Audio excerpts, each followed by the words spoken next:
다시 오신 걸 환영합니다. 그리고 장담하는데 이번 영상은 절대 놓치고 싶지 않으실 거예요. 페퍼저축은행전을 앞두고 인쿠시가 선발 라인업에서 빠졌다는 소식은 경기 시작 전부터 대전 충무체육관의 분위기를 완전히 바꿔놓았습니다.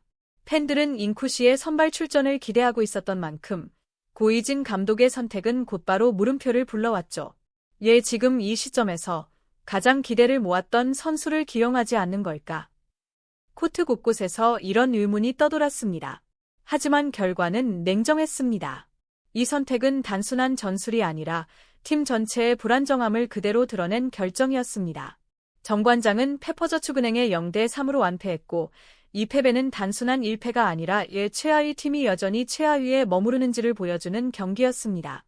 이로써 정관장은 6승 16패, 승점 18점에 머물며 꼴찌 탈출에 또다시 실패했습니다. 숫자보다 더 충격적인 건 경기 내용이었습니다. 정관장은 무려 22개의 범실을 쏟아냈고 한 세트는 거의 자멸에 가까운 흐름으로 내줬습니다. 반면 페퍼저축은행의 범실은 14개. 이 차이는 단순한 집중력 문제가 아니라 팀 구조의 차이였습니다. 흔들리는 순간을 버텨낼 수 있는 팀과 한번 균형이 깨지면 그대로 무너지는 팀의 차이였죠. 그리고 정관장은 후자였습니다. 외국인 공격수 자네트는 5득점에 그쳤고 공격 성공률은 20%. 이 수치 자체가 두 팀의 격차를 상징했습니다. 반대로 페퍼저축은행의 조이는 27득점, 공격 성공률 63.89%로 경기를 완전히 지배했습니다. 인쿠시가 선발에서 제외된 이유는 결국 기량이었습니다. 말로 포장할 수 있는 문제는 아니었습니다. 고이진 감독은 시즌 내내 리시브와 수비 안정성을 최우선으로 두고 팀을 운영해왔고 인쿠시는 공격 잠재력은 분명하지만 수비와 리시브에서는 여전히 불안 요소가 큽니다. 강한 서브와 조이를 중심으로 한 빠른 블로킹이 강점인 페퍼저축은행을 상대로 리시브가 흔들리는 순간 경기가 통째로 무너질 수 있다는 판단이었죠. 감독은 그 위험을 감수하기보다는 보다 안정적인 라인업으로 경기를 시작하는 쪽을 택했습니다.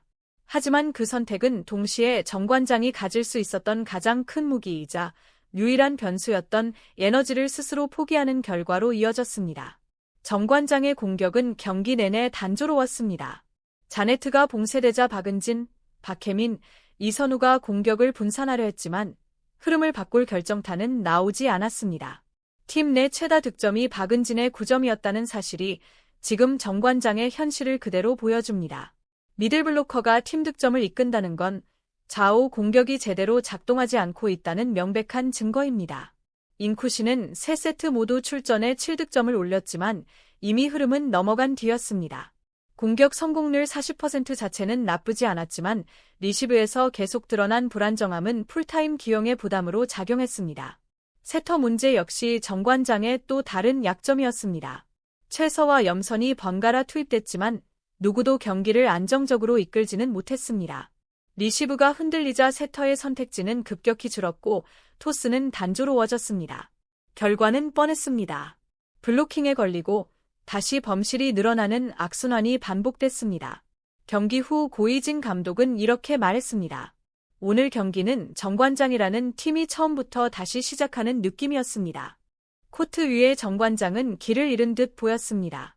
반면 페퍼저축은행은 명확했습니다. 조이를 중심으로 가장 확실한 선택만을 반복했죠. 박은서와 시마무라 하루요가 공격에 힘을 보탰고 박사랑의 토스는 철저히 조이에게 집중되며 효율을 극대화했습니다. 준비된 팀의 전형적인 모습이었습니다. 1세트 중반 정관장이 연이은 범실로 흐름을 내주자 페퍼저축은행은 그 틈을 놓치지 않았습니다. 이후에도 비슷한 장면이 반복됐습니다. 접전 상황에서 결정타는 늘 조이의 손에서 나왔고 정관장은 또다시 흔들렸습니다. 인쿠시의 인기는 여전히 뜨겁습니다. 김연경과 함께 출연한 배구 예능에서 보여준 성실한 태도와 성장 서사는 많은 팬들의 마음을 사로잡았습니다. 고이진 감독 역시 훈련 태도가 매우 좋고 배우려는 의지가 강한 선수라고 평가했습니다. 하지만 프로 무대는 냉정합니다. 팬들의 기대와 실제 경기력 사이에는 분명한 간극이 존재합니다. 리시브와 수비의 세밀한 연결은 하루아침에 완성되지 않습니다. 인쿠시가 정관장의 진정한 중심 선수로 자리 잡기 위해서는 화려한 공격보다 보이지 않는 기본기가 먼저 쌓여야 합니다. 이번 패배는 정관장의 냉혹한 현실을 들이밀었습니다. 잉쿠시를 선발로 선택했다가 제외한 판단이 옳았는지, 자네트 의존도는 계속 유지해도 되는지, 그리고 현재의 세터 시스템이 과연 유효한지에 대한 질문들이 쏟아지고 있습니다. 페퍼저축은행은 3연패를 끊고 다시 안정을 찾았지만 정관장은 또다시 바닥을 찍었습니다. 이 차이는 단순히 한 경기의 결과가 아니라 팀 운영과 전술, 그리고 리그 내 두 팀의 현재 위치가 만들어낸 차이였습니다. 대전 충무체육관을 가득 채운 함성 속에서 잉쿠시는 벤치에서 출발했고 정관장은 코트 위에서 방황했습니다. 이 장면은 많은 것을 상징합니다. 인기와 기대, 그리고 현실 사이의 간극 말이죠. 언젠가 잉쿠시가 이 팀의 중심이 되기 위해서는 이번 패배와 이번 선택이 성장의 토대가 되어야 합니다. 그렇지 않다면 잉쿠시 열풍은 일시적인 유행으로 끝나고 정관장의 순위 역시 달라지지 않을 것입니다. 이 0대3 패배는 그래서 더욱 무겁습니다. 단순한 1패가 아니라 정관장의 현재 위치를 적나라하게 비춰준 잔혹한 거울이었기 때문입니다.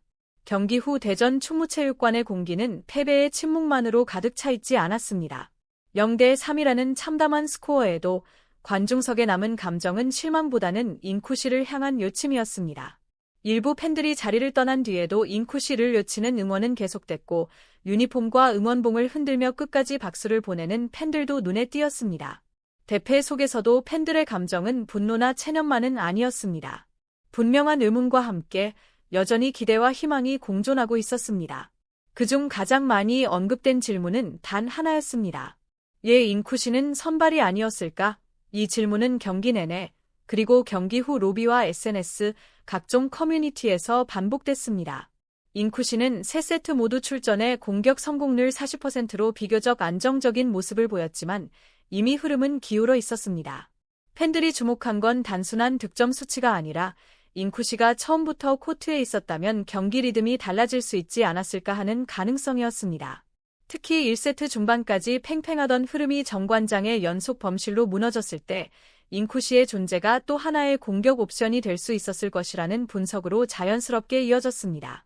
이는 비판이라기보다 잉쿠시가 이미 팀 내에서 전술적 자산으로 인식되고 있다는 방증이었습니다. 흥미로운 점은 이 질문이 감독과 팀만을 향한 것이 아니었다는 사실입니다. 많은 팬들은 고이진 감독의 발언도 함께 떠올렸습니다. 감독의 말처럼 잉쿠시는 여전히 리시브와 수비에서 불안 요소를 안고 있고 세터 라인이 흔들릴 경우 그 약점이 더욱 도드라질 수 있다는 점 말입니다. 팬들은 또한 최서영과 연매선이 완전한 컨디션이 아닌 상황에서 리시브가 흔들리면 공격의 강점을 제대로 살리기 어렵다는 점도 이해하고 있었습니다. 그래서 논쟁의 핵심은 잉쿠시를 쓰지 않았는가에서 팀은 처음부터 잉쿠시를 활용할 수 있는 구조를 만들지 못했는가로 옮겨갔습니다. 이 지점에서 진정한 잉쿠시 열풍의 본질이 드러납니다. 잉쿠시는 단순한 예능계의 신의 선수가 아니라 이제 정관장의 미래를 이야기할 때 빠질 수 없는 이름이 되었습니다. 김연경과 함께한 예능 활동을 통해 그는 배구 선수로서의 존재감을 갖췄고 팬들조차 이제 잉쿠시의 리시브 각도, 수비 위치, 공격 타이밍까지 분석합니다. 경기 후 온라인 반응은 대체로 긍정적이었고 아직 다듬어져야 할 부분이 있지만 분명한 핵심을 가진 선수라는 평가가 줄을 이뤘습니다. 즉, 잉쿠시는 완전히 성장한 에이스가 아니라 발전 중인 잠재적 선발 선수로 인식되고 있는 셈입니다. 바로 이 점 때문에 팬들의 감정은 패배 이후에도 식지 않았습니다. 오히려 그가 성장하는 모습을 보고 싶다는 바람은 더욱 커졌습니다. 정관장이 여전히 꼴찌이고 3연패를 기록했음에도 잉쿠시를 중심으로 한 다음 경기 기대감은 여전히 강력합니다.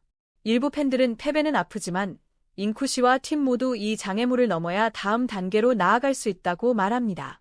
이는 단순한 위로가 아니라 팀과 선수에 대한 장기적인 시각입니다. 고이진 감독이 경기 후 강조했던 우리는 하루 종일 잉쿠시를 지켜보고 있다는 말이 팬들에게 새롭게 이해되기 시작했습니다. 이제 팬들은 이를 단순한 감상으로 보지 않고 선수의 성장 곡선을 보여주는 신호로 받아들입니다. 잉쿠시는 배구 일지를 쓰고 성실히 훈련하며 실패 앞에서도 두려움 없는 태도를 보여줍니다. 그래서 팬들은 실수에도 쉽게 등을 돌리지 않습니다. 오히려 이러한 과정이 진정한 프로 선수가 되기 위해 필수적이라는 인식이 커지고 있습니다. 물론 비판도 있습니다. 리시브가 흔들리는 선수를 선발로 볼 수 있느냐는 냉정한 질문도 존재합니다.